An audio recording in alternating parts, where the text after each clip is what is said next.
First is your hardware. Second is your software. Third is your skinware. What is hardware? All the infrastructure, plant, machinery, etc. that you have. It is a ticket to be in business. If you don't have it, you can't do the business. Second is your software.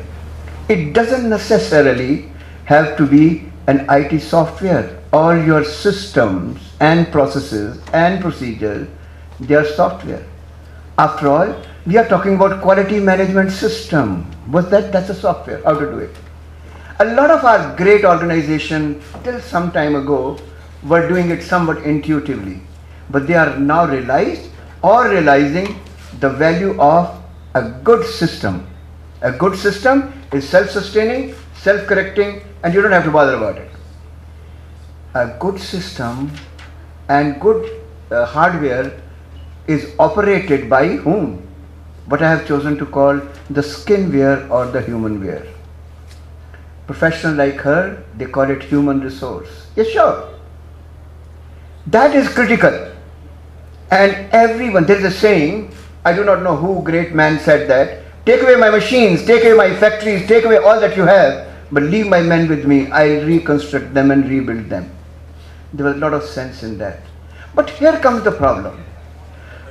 It is good to talk about human resource and managing them.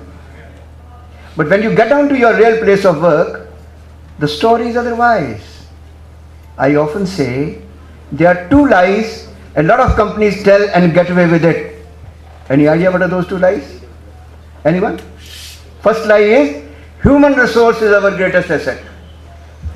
If it is greatest asset, are you treating them like an asset? Chances are a silly pen which somebody gave you when you had gone on company's expense to a conference in America, you treat it better than you treat your men. Now stop telling this lie. And second lie is customer is king. Do you really treat your customer like a king? Far from it. A young lady in the crowd once said, Sir, customer is kasht se maar. If that's the philosophy we are going to have, we are not going to be running our company for far too long. So today in this session, we're going to learn. There are many ways to learn. One way is you learn it by doing. That's a little risky, a little painful. Another is learn from the experience of others.